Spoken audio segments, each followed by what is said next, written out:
Treinamento 2. Tudo bem, pessoal? Espero que vocês estejam bem. Nós vamos agora começar o treinamento 2 da apostila 2, que o título é Não Seja um Fariseu. Lembrando, caso vocês ainda não tenham inscrito no canal, curtido o vídeo ou compartilhado com amigos, por favor, façam isso, que nós queremos abençoar não só vocês, mas outras pessoas.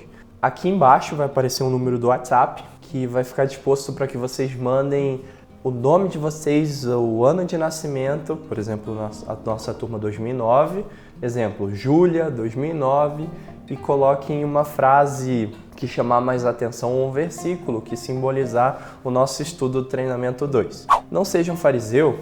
Aqui em nosso capítulo é focado na história de Marcos 2, que eu gostaria que vocês lessem inteiro. Conta a história que Jesus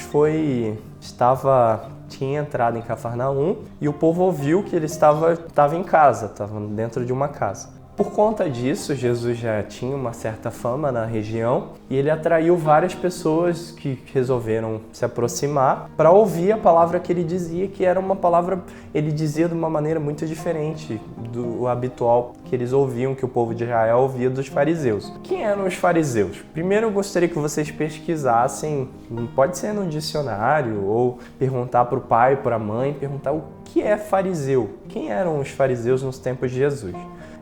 Resumidamente, fariseus eram pessoas boas, eram pessoas religiosas que buscavam cumprir a lei com bastante critério, buscavam ser pessoas bem rigorosas no cumprimento da lei, da norma divina.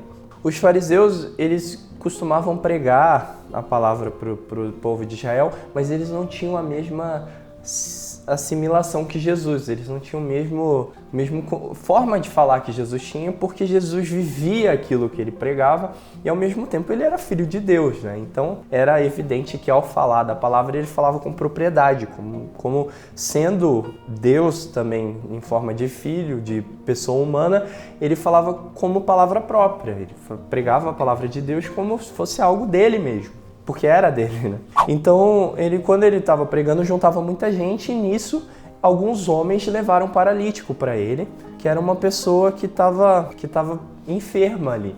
A Bíblia não é muito detalhada, ela resume bastante a história, então ela não diz o motivo porque aquele homem era paralítico. Talvez alguma doença que aconteceu com ele, provavelmente de nascença, e as pessoas naquela época consideravam que os doentes eram consequência dos pecados, seja deles mesmos ou dos pais ou dos avós, e que seria uma forma de Deus punir as pessoas trazendo doença. Assim, é um pensamento de causa, o povo judeu tinha muito esse pensamento de causa e consequência. Tudo que eles faziam de errado, eles imaginavam que teria uma consequência física ou espiritual, ou patrimonial. A pessoa, por exemplo, os seus filhos e descendentes iam ser pobres ou poderiam ter doença, como no caso desse paralítico. Quando Jesus viu que aqueles homens eles chegaram a remover o teto de onde ele estava e baixar o paralítico, não fala como, talvez com lençóis, a gente imagina que ele teve um amarrado paralítico, aquele homem enfermo, com lençóis e baixado no meio de Jesus, onde Jesus estava falando a palavra de Deus e tinha muita gente em volta. Acredito que eles também não conseguiam chegar pelos lados. Eles abriram o teto e baixaram o paralítico. Quando Jesus viu a fé daqueles homens, falou: caramba, olha o que eles chegaram a fazer, porque eles deviam ter fé mesmo que eu sou capaz de curar o paralítico. Jesus disse: filho, o versículo 5 de Marcos 2, vendo a fé que eles tinham, Jesus disse ao paralítico: filho, seus pecados estão perdoados. Nisso, alguns mestres da lei, os fariseus que estavam ali, raciocinando em seu íntimo, começaram a pensar: por que esse homem fala assim? Está blasfemando, isso é errado, é pecado, ele não pode dizer esse tipo de coisa. Quem pode perdoar pecados a não ser somente Deus? Deus é capaz de perdoar pecados. Nisso, Jesus falou: por que vocês estão remoendo essas coisas em seus corações? Seus pecados estão perdoados. Não, ele falou assim: que é mais fácil dizer ao paralítico? Seus pecados estão perdoados? Ou levante-se e pega sua maca e ande? Aí nisso ele falou assim: para que vocês saibam que o Filho do Homem tenha na terra autoridade para perdoar pecados, eu lhe digo. Aí ele deu ele foi imprevisível. Eu não sei se vocês já ouviram falar aquela expressão plot twist, né? Até vou botar aqui embaixo, ele mudou o destino da história. Eles já estavam julgando pelo fato de ter perdoado pecados, que eles achavam que Jesus não poderia perdoar pecados, só Deus. Não julgavam Jesus com a autoridade divina, porque ele era Deus e ele ainda é, mas ele como pessoa ali, ele era a representação física de Deus. Eles, ao julgarem isso, eles pensaram, caramba, ele está perdoando pecados. Aí ele falou, o que é mais fácil, perdoar pecados ou mandar que ele se levante? Os fariseus, como assim? Levante-se antes. Aí o paralítico levantou, pegou a maca e saiu andando. Nisso as pessoas ficaram estupefatas, né? Ficaram todas admiradas e aí uma grande multidão começou a seguir.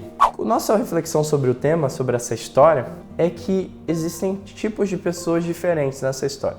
Existe o fariseu que estava ali julgando e se achava como o correto aplicador da lei de Deus, a pessoa certa, a pessoa mais correta possível, um religioso, cheio de virtudes e ao mesmo tempo qualidades, e ao mesmo tempo aqueles amigos que ajudaram o paralítico a descer no meio de Jesus. E a reflexão que a gente tem que tomar neste momento é que tipo de pessoa eu sou na minha sala de aula, na minha família.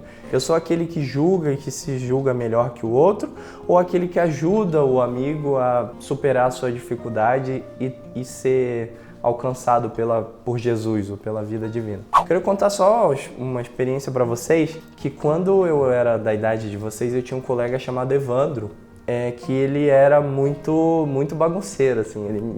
Ele era uma pessoa legal, mas ele, assim, perturbava um pouco na sala de aula. Ele ficava me perturbando, ficava zoando todo mundo, fazendo piada que às vezes eu não gostava, os outros não gostavam. E eu pensava, caramba, esse aí não tem jeito, no futuro vai ser um completo perdido, esse aí não tem nada de crente, olha só as coisas erradas que ele faz, ele respondia a professor e tal. E eu julgava muito, eu pensava, caramba, o Evandro não tem jeito na vida. Aí, passados 15 anos depois, logo vocês vão chegar nisso, eu encontrei Evandro nas redes sociais. No Instagram, no Facebook, e conversando com ele descobri que ele está numa igreja, tá super firme, é um menino de Deus, assim, usado por Deus para falar de Jesus para os outros. E eu lembrei lá no passado, eu falei, caramba, eu julgava Evandro e falava, nossa, esse aí não tem jeito, ele é o pior da turma. E hoje ele é o cara mais, assim, comprometido com Jesus que eu conheço dos meus amigos da época. Então eu acho que, assim, em vez da gente assumir a postura de fariseu, de julgar e falar, eu sou superior, esse aí não vai ter jeito, esse aí nunca vai melhorar, será que não é a oportunidade que Deus nos coloca de sermos como os amigos do paralítico e de colocar tentar alcançar essa pessoa na sua dificuldade? Às vezes essa forma dela ser ruim com outros, agressivo, ou respondão, ou fazer coisas erradas, talvez seja uma forma de pedir ajuda. Talvez ele esteja dizendo com outras palavras para você, por favor, fale de Jesus para mim, conte como é boa a sua vida com Jesus, aproxime-se dessa pessoa, não julgue, tenta oferecer. Às vezes ela está pedindo socorro com outras palavras. Às vezes ela quer ser igual o Evandro era na época. Ele queria ser esse menino de Deus que hoje ele se tornou. Só que ele talvez não sabia como pedir. Então vamos ser como os amigos do paralítico que colocaram o paralítico mais perto de Jesus, em vez de ser aqueles que apontam e falam assim, não, Jesus não poderia fazer isso por essa pessoa, porque essa pessoa é muito ruim, não tem jeito, não tem solução. Tem umas linhas aqui para vocês responderem as perguntas sobre as ações de hoje em dia que podemos dizer que são as mesmas dos fariseus, de que forma que as pessoas ou vocês, queria até que vocês examinassem o próprio coração e de que forma que vocês agem como os fariseus, julgando o outro, discriminando, achando que vocês são superiores, e de que forma eu posso fazer como os amigos do paralítico. De que forma os amigos do paralítico ajudaram ele, de que forma eu posso agir para ajudar outras pessoas que não conhecem Jesus. Beleza? Reservem esse momento agora para orar, pedir para Deus aplicar essa lição no coração de vocês, e na mente, na conduta, e preparem-se para as próximas aulas que nós teremos novidades. Não conto o que é, mas teremos novidades. Valeu!